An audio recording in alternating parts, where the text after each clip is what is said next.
Mas, irmãos, nosso desejo é mais uma vez voltar ao texto de Josué 24:15 para extrair algumas outras considerações à luz desse texto. Eu queria convidá-los a se colocarem de pé mais uma vez. Quero ler esse versículo mais uma vez com os irmãos.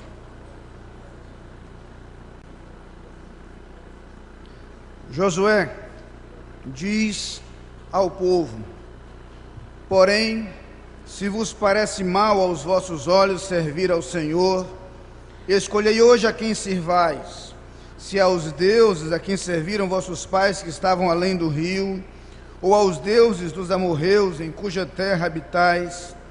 Porém, eu e a minha casa serviremos ao Senhor. Digamos juntos mais uma vez essa declaração final: eu e a minha casa serviremos ao Senhor. Amém. Os irmãos podem se sentar. Temos considerado durante estas manhãs algumas verdades a respeito da família como ideal de Deus para o ser humano. Começamos por lembrar que este projeto de Deus é perfeito e, entre outras razões, nós temos na família um elemento importante da revelação que Deus faz de si mesmo. Não é por acaso que é justamente na família, no ambiente familiar, no seio da família, que nós conhecemos algumas coisas a respeito do modo como Deus age para conosco. Nenhuma relação humana reflete com tamanha aproximação a relação de Deus para conosco como a relação de pais e filhos, ou para aqueles que preferirem, de mães e filhos. Deus usa justamente o amor de mãe como referência para falar do seu amor. É claro que considerem-se as proporções, e Deus deixa bem claro que o seu amor é muito maior, ao lembrar, por exemplo, que se poderia uma mãe esquecer-se do seu filhinho, que ainda mama, e nós diríamos todos que isso é impossível, normalmente não acontece. Uma mãe pode até rejeitar um filho, esquecer-se dele é impossível, mas Deus diz: mesmo que ela se esquecesse, eu não me esqueceria de ti. Deus usa justamente esse tipo de relação para falar de sua atitude para conosco. E aqueles que vivemos a experiência da paternidade sabemos como esta relação é semelhante. Pais e filhos acabam vivendo um relacionamento no qual experimentamos pela primeira vez o que significa amor incondicional.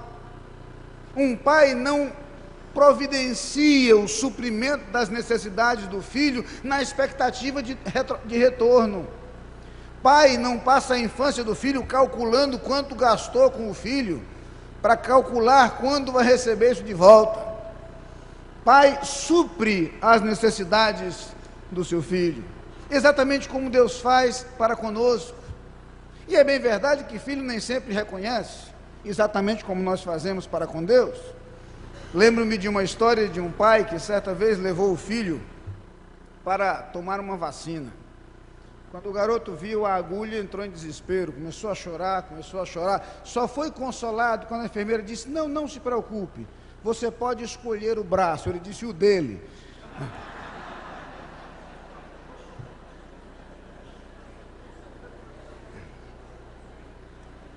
Filho é assim, normalmente filho age assim, certo? Nem sempre filho consegue reconhecer devidamente os esforços e todo o empenho do seu pai, exatamente como nós costumamos fazer. Lembro de um colega contando que uma vez saiu com seu filho para uma lanchonete e lá pediu um pacote. Comprou para o seu filho um lanche e um pacote de batata frita. E de repente ele resolveu pegar uma batata frita do pacotinho que tinha dado para o filho. Quando ele colocou a mão, o filho deu um tapa: não, é meu. E ele olhou assim, ele se esqueceu que quem deu fui eu. Ele se esqueceu que o próximo quem vai dar sou eu.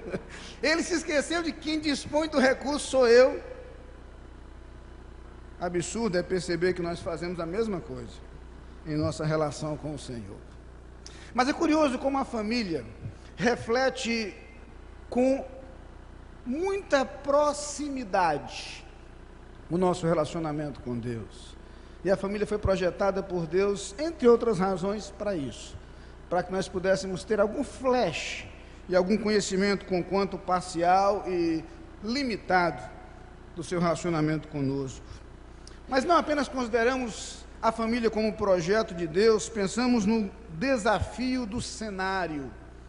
E refletimos um pouco sobre isso ontem, como precisamos pensar na família diante do cenário em que vivemos e dos desafios que temos diante de nós para viver uma vida que corresponda ao projeto e ao ideal de Deus para nós como indivíduos, como famílias e como sociedade.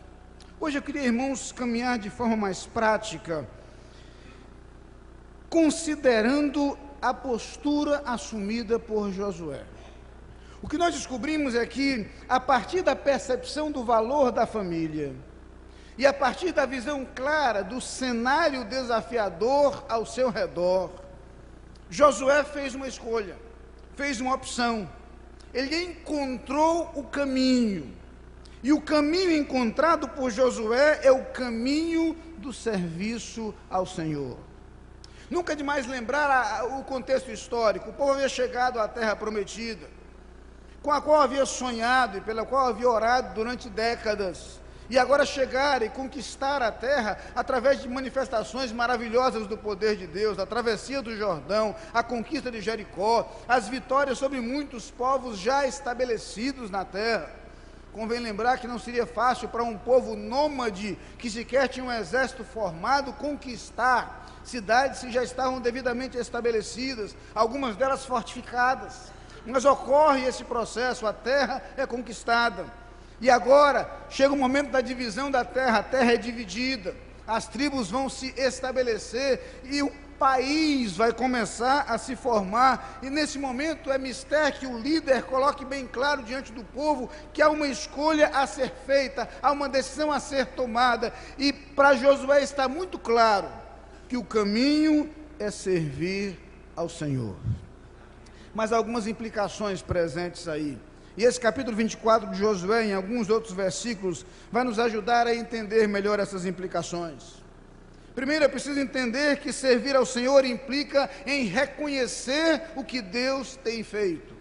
O que move Josué é a memória das experiências vividas, a recordação do que Deus fizera para com eles. Veja, por exemplo, voltando ao início do texto, o versículo 2: E eu vos dei a terra em que não trabalhastes, e cidades que não edificastes, e habitais nelas, e comeis das vinhas e dos olivais que não plantastes. Desculpa, versículo 13, certo? Versículo 13. No versículo 2, Josué anuncia aquilo. E Josué diz ao povo: Assim diz o Senhor, o Deus de Israel: Antigamente vossos antepassados, como Tera, pai de Abraão e de Naor, habitavam da além do rio e cultuavam a outros deuses. Conta então todo o processo até que chegassem àquele momento. E então no versículo 13, Deus: E eu vos dei uma terra em que não trabalhastes, e cidades que não edificastes, onde agora habitais, e comeis de vinhos e de olivais que não plantastes. Aliás, o povo reconhece isso. Versículo 17, encontramos a declaração do povo: Porque o Senhor é o nosso Deus, Ele é o que nos faz subir a nós e a nossos pais da terra do Egito, da casa da servidão, e o que tem feito esses grandes sinais aos nossos olhos, e nos guardou por todo o caminho que andamos, e entre todos os povos pelo meio dos quais passamos. Irmãos, o ponto de partida para uma vida de entrega ao senhorio do nosso Deus é a percepção do que Deus tem feito por nós. E nós precisamos ensinar isso aos nossos filhos. Daí a clara preocupação do Senhor em instruir o povo quanto a isso.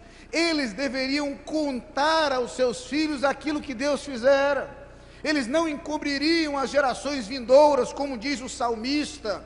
Eles contariam às vindouras gerações as maravilhas do Senhor e o seu poder. Aquilo que Deus realizara entre eles precisava ser transmitido de geração em geração. Nós precisamos criar em nossos filhos a consciência de que Deus é generoso para conosco, o conceito de que Deus tem agido para conosco, que as bênçãos de Deus têm sido derramadas sobre nossas vidas. Como nós precisamos nutrir em nossos filhos essa percepção. O cuidado dos pais em lembrar a seus filhos permanentemente de orar, agradecendo a Deus as bênçãos.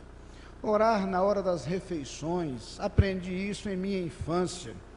Tive que rever meu conceito ao chegar no seminário. Lembro que no meu primeiro dia no refeitório do seminário coletivo, coloquei meu café da manhã na frente dos meus olhos, abaixei a cabeça, fechei os olhos para orar, e ao abrir os olhos o pão havia desaparecido. Só então eu consegui fazer a exegese do texto, vigiai e orai. Até então eu não tinha entendido. Eu não tinha entendido. Aperfeiçoou minha teologia, né? Primeiro dia de seminário, minha teologia começou a ser aperfeiçoada. Seminário é assim, a gente vai crescendo, vai aprendendo. Mas o conceito de gratidão, a primeira parte, eu já tinha aprendido.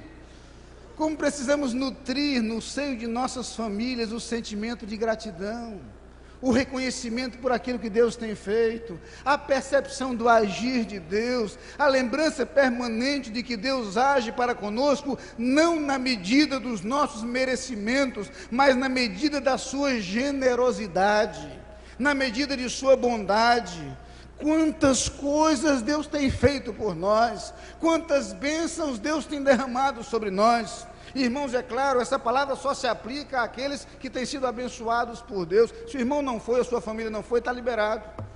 Mas se o irmão sabe que Deus tem feito algo em sua vida, na vida de sua família, é indispensável que seus filhos cresçam com esse conceito, com esta ideia e com essa percepção de que o que nos move num primeiro momento em direção a Deus é a sua bondade para conosco. Sejamos sinceros, nós o amamos porque Ele nos amou primeiro. Nós o amamos porque Ele nos amou primeiro. A verdade é essa. O que nos move é a percepção do amor de Deus demonstrado, manifesto para conosco a cada dia. Josué percebe isso. Daí porque ele começa por lembrar ao povo as coisas que Deus fizera, as bênçãos derramadas pelo Senhor, e nós precisamos cultivar isso no seio de nossas famílias. Precisamos lembrar aos nossos filhos que aquilo de que dispomos não é fruto dos nossos recursos, não é fruto do nosso esforço, do nosso empenho, da nossa habilidade, mas de um Deus generoso que nos abençoa abundantemente. Esse é o Deus que nós precisamos conhecer. Quando nós entendemos isso, essa visão não apenas gera em nós um sentimento de gratidão, mas é o que nutre nossa confiança. Irmãos, percebam que a percepção do que Deus tem feito é o que nos faz olhar para frente confiantemente. A certeza de que o choro pode durar uma noite, mas a alegria vem pela manhã, vem da constatação de que já houve noites anteriores, todas elas sucedidas por um novo amanhecer. São as experiências da bênção de Deus no passado que nos fazem olhar para o amanhã confiantemente. Filhos que têm fé são filhos que aprenderam a ver o agir de Deus, a reconhecer o agir de Deus, e que podem dizer: até aqui nos ajudou o Senhor, e é isso que me impulsiona a avançar, porque eu sei que Deus continuará a me ajudar. Quando somos gratos, somos confiantes. Quando somos gratos, somos humildes, porque reconhecemos o que Deus tem feito por nós. E aqui, irmãos, precisamos honestamente reconhecer que algumas vezes nós falhamos ao ensinar aos nossos filhos isso. Lembro de uma história interessante contada pelo escritor Max Lucado, ou Max Lucado, como nós chamamos. Num de seus livros ele conta de um sobrinho com o qual estava brincando certa vez na garagem de casa, bem pequenininho, e ele deu uma bola de basquete para o garoto, quase do tamanho do garoto. O garoto mal conseguia segurar a bola, e ele então disse: jogue a bola na cesta. O garoto não conseguia. E ele baixou a cesta, colocou a cesta de basquete bem baixinho. Mesmo assim, ele não conseguia impulsionar a bola para que ela chegasse até a cesta. Ele pegou o garoto no colo, levou até a cesta. O garoto precisou só soltar a bola. Quando ele soltou, a bola caiu na cesta. Ele ergueu os braços e gritou: consegui sozinho! Exatamente como nós fazemos. E talvez os nossos filhos não aprendam sobre gratidão, porque nos esquecemos de lhes ensinar a lição da humildade e o reconhecimento de que Deus é quem opera em nós, tanto fazer como efetuar. É o Senhor quem realiza. Irmãos, a experiência da gratidão desenvolve em nós a dependência de Deus. É quando aprendemos a depender do Senhor, eu vou falar um pouquinho mais sobre isso daqui a pouco. É a experiência da gratidão que desenvolve em nós a submissão. Nós somos servos quando nós entendemos o que Deus tem feito por nós. A decisão de servir ao Senhor implica, portanto, no primeiro momento, em reconhecimento, gratidão, a visão do que Deus tem feito. Mas servir ao Senhor também implica em rejeitar a influência do ambiente. E aqui eu não preciso falar muito sobre isso, já falamos sobre isso ontem. Quero apenas lembrar que Josué também mostra essa preocupação. Vejam o que diz o versículo 15 que lemos, fala exatamente das opções colocadas diante do povo. Eles podem servir aos deuses a quem serviram seus pais, além do rio. Eles podem servir aos deuses dos amorreus. O versículo 23, porém, deixa claro que servir ao Senhor implica em exclusividade. Quando o povo diz que se propõe a servir ao Senhor, Josué diz no versículo 23, deitai, pois, fora aos deuses estranhos que há no meio de vós, e inclinai o vosso coração ao Senhor, Deus de Israel. Irmãos, às vezes estamos brincando com essa proposta de servir ao Senhor, como se pudéssemos cochear entre dois senhores, como se pudéssemos ver uma vida cristã descomprometida, como se pudéssemos ter em nossa vida áreas estanques, áreas separadas. Numa delas, nossa vida religiosa, nosso compromisso com Deus. Noutra delas, nossa vida secular, Deus não está presente, Deus dela não participa. Nós precisamos entender que servir ao Senhor implica em exclusividade. Aliás, alguém já disse: ninguém pode servir a dois senhores. Quando nosso mestre Jesus nos lembrou isso, foi para lembrar a exclusividade de servirmos ao Senhor. Eu sei que há muitos homens que acham que esse texto está se referindo à bigamia. Bem, pode se aplicar também, né? Ter duas mulheres deve ser difícil, né? Porque ninguém pode servir a dois senhores. Mas a verdade é que o texto está se referindo claramente à nossa postura diante de Deus. Nós não podemos servir a Deus, diz o Senhor Jesus, e a outro Deus, seja Mamon, sejam as riquezas, sejam outras coisas que ocupem o lugar de Deus em nossas vidas.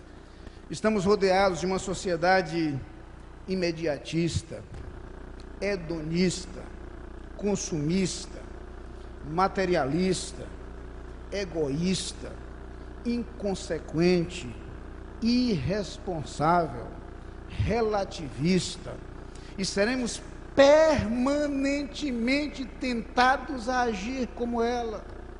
Seremos permanentemente forçados a nos comportar como todos se comportam, e Paulo fala isso com precisão no capítulo 12 da carta aos Romanos. Não vos conformeis a este mundo, não permitam que o mundo imponha sobre vós uma forma, não assumam a forma da forma que lhes é imposta pelo mundo.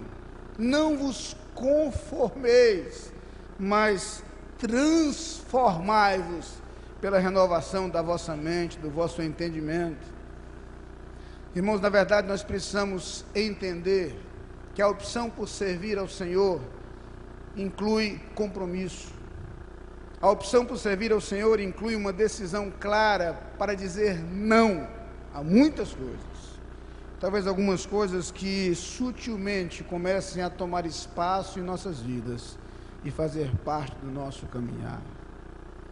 Quantas vidas de servos de Deus minadas lentamente pelo pecado.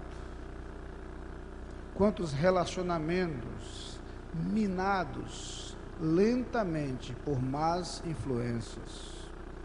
Quantas famílias minadas sutil e lentamente pelas iniciativas do inimigo. Irmãos, como nós precisamos estar blindados, protegidos contra as astutas ciladas do diabo.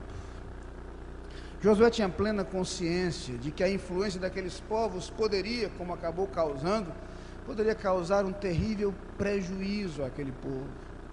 Por isso ele diz: a decisão tem que ser radical, imediatamente deitem fora todos os deuses dos outros povos que já estão em suas casas.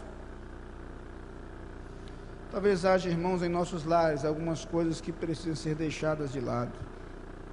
Talvez haja em nossas vidas algumas coisas que precisam ser abandonadas, pensamentos, conceitos, hábitos, atitudes, comportamentos, que precisam ser deixados de lado, a partir de uma postura firme de servir ao Senhor. O caminho é servir ao Senhor, mas servir ao Senhor implica em reconhecer o que Deus tem feito. Servir ao Senhor implica em não nos contaminarmos com o ambiente. Aliás, toda vez que eu falo sobre isso, eu me lembro de Daniel. Que história extraordinária! Um jovem levado cativo e agora com todas as justificativas do mundo para se deixar influenciar por aquilo que estava presente em Babilônia. Longe de sua terra, longe de sua história, teria até o pretexto de dizer que fora abandonado por Deus, por isso estava no cativeiro. Longe dos olhares de muitos, em meio a uma cultura de forte influência, em meio a uma religiosidade estabelecida, consolidada, tendo o privilégio, a oportunidade de estar em meio a lugares e a pessoas onde o mais natural seria seguir o caminho de todos. Mas aquele versículo mágico do capítulo 8, no versículo 1, capítulo 1, versículo 8, que fala naquele momento especificamente em relação à comida, mas que reflete com precisão a postura de Daniel em Babilônia durante toda a sua vida, nos dá o tom da atitude de Daniel. E Daniel resolveu firmemente não se contaminar. Irmãos, precisamos de servos de Deus que não se contaminem, onde quer que estejam. Servos que não se contaminem, servos que não se deixem levar, independente do ambiente ou do meio onde você está. Como nós precisamos de cristãos que façam diferença no ambiente de trabalho e sejam vistos como diferentes, por mais estranho e desconfortável que isso possa parecer em determinado momento. Por mais estranho e desconfortável que isso possa parecer em determinado momento. É possível, sim, em meio a essa geração corrompida e perversa, resplandecer como astros no mundo, como lembramos ontem. Mas, irmão, mais uma coisa: servir ao Senhor também implica, de acordo com os versículos 19 e 20, em sinceridade e verdade. Quando o povo diz que quer servir ao Senhor, Josué começa a dizer as condições. Versículo 14, ele propõe inicialmente: agora, pois, temei ao Senhor e servi-o com sinceridade e com verdade, e deitai fora os deuses aos quais serviram vossos pais da além do rio e no Egito, e servi ao Senhor.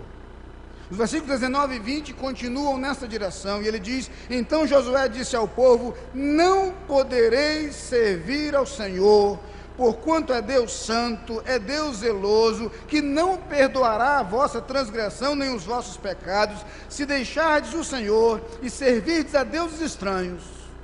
Então ele se tornará e vos fará mal, e vos consumirá, depois de vos ter feito o bem. Josué precisava alertar ao povo quanto aos riscos da desobediência. Se vocês decidem servir ao Senhor, que o seja com sinceridade e com verdade. Duas palavras fundamentais aqui. A palavra traduzida por sinceridade ou integridade, dependendo da versão que os irmãos têm aí, a palavra também significa completo, inteiro. Deriva justamente do verbo tamam, que é o verbo completar. O que Josué quer dizer é que se você escolhe servir ao Senhor, você terá que servi-lo por inteiro. É serviço pleno, é completo. Jesus chegou a surpreender alguns ao dizer que qualquer que lança a mão do arado e olha para trás, não é apto para o reino de Deus. Eu sei que estamos cercados de uma proposta de evangelho totalmente diferente. Fácil, sem compromisso, em busca de bênçãos materiais, propondo prosperidade financeira, mas não é isso que nós encontramos nas páginas da Bíblia Sagrada. Ali encontramos sim toda sorte de bênçãos espirituais. Ali encontramos uma proposta de compromisso de vida. E é por isso que as palavras claras de Jesus são: se alguém quer vir após mim, negue-se a si mesmo, tome a cada dia a sua cruz e siga-me. Josué precisava deixar claro para o povo que se a ideia era servir ao Senhor, teria que ser por completo, inteiramente. Conhecemos bem o sentido da palavra sincero, que acabamos herdando do latim, sinecera, significando também inteireza e completude. O outro verbo presente aqui, emet, é o verbo que significa fidelidade. Devemos servir ao Senhor com fidelidade. É a mesma ideia de confiabilidade. Aliás, aqui abre um parênteses para dizer que quando nós estudamos lá o fruto do Espírito, algumas traduções trazem amor, alegria, paz, longanimidade, benignidade, bondade, fé, mansidão e domínio próprio. Prefiro a tradução que ao invés de fé traz o conceito de fidelidade. Porque na verdade esta relação de elementos presentes no fruto do Espírito traz justamente reflexo de nossa atitude. O servo de Deus tem que ser fiel. Significa dizer que o servo de Deus tem que ser confiável. Lembram-se da expressão sim, sim, não, não? Não se pergunta a um servo de Deus uma coisa duas vezes, é essa a ideia. Não se pergunta duas vezes. Se ele disse, está dito. Não há o que discutir, não há o que questionar. Nossa palavra tem que ser absolutamente confiável diante dos homens, e precisamos ser absolutamente confiáveis diante de Deus. Confiabilidade significa firmeza, significa segurança, significa permanência, significa estabilidade, significa perseverança. Servir ao Senhor é uma atitude de vida, é uma decisão de vida, que significa dizer que a nossa conduta será aquela, não apenas completamente entregue ao Senhor, mas efetivamente entregue ao Senhor. Servir ao Senhor significa viver uma vida em que sinceridade e confiabilidade caminhem lado a lado. Sim, servir ao Senhor tem algumas implicações, mas é uma notícia tranquilizadora, e é aquela que move, na verdade, Josué a fazer aquela proposta. A palavra de Deus nos diz que nós não estamos sozinhos. Eu não tenho dúvida de que ao longo de toda a trajetória de Josué, em todos os momentos, normalmente naqueles momentos mais difíceis, eu não tenho dúvida daquele momento específico em que Josué se coloca diante do povo, ecoava nos seus ouvidos e no seu coração as palavras encontradas lá no primeiro capítulo: porque o Senhor teu Deus é contigo por onde quer que andares. Ser forte, tem bom ânimo, não pasmes, nem te espantes. porque o Senhor teu Deus é contigo, por onde quer que andares. Irmãos, como é bom caminhar conhecendo essa verdade. Para usar uma expressão moderna, temos um backup, temos uma garantia. O Jesus que nos desafia a ir por todo mundo e pregar o Evangelho a todas as pessoas é aquele que diz: e eis que estou convosco todos os dias, até a consumação dos séculos. É Ele quem nos assegura a sua presença. Não te deixarei, nem te desampararei. Irmãos, como nós precisamos desenvolver um pouco mais esse conceito de dependência de Deus. Como nós somos tentados a confiar em nossos próprios recursos, a achar que vamos conseguir sozinhos, que nós vamos realizar por nossa própria força. Como eu gosto da experiência vivida pelo rei Jeosafá, encontrada no segundo livro das Crônicas, no capítulo 20. Um grande exército, ou melhor, uma combinação de exércitos, se reúne para lutar contra o povo. Jeosafá se vê diante de um desafio gigantesco. E no versículo 12 do capítulo 20, do segundo livro das Crônicas, a oração de Jeosafá é interessante. Ele diz: ah, nosso Deus, porventura não os julgarás, porque em nós não há força perante esta grande multidão que vem contra nós, e não sabemos o que faremos. Irmãos, nós precisamos honestamente, algumas vezes, nos prostrar diante do Senhor, dizendo: Senhor, em nós não há força. Não há força para lidar com algumas dificuldades da minha vida familiar. Não há força para lidar com alguns dilemas da minha vida conjugal. Não há força para lidar com algumas dificuldades vividas por meus filhos, seja na infância, na adolescência, na juventude.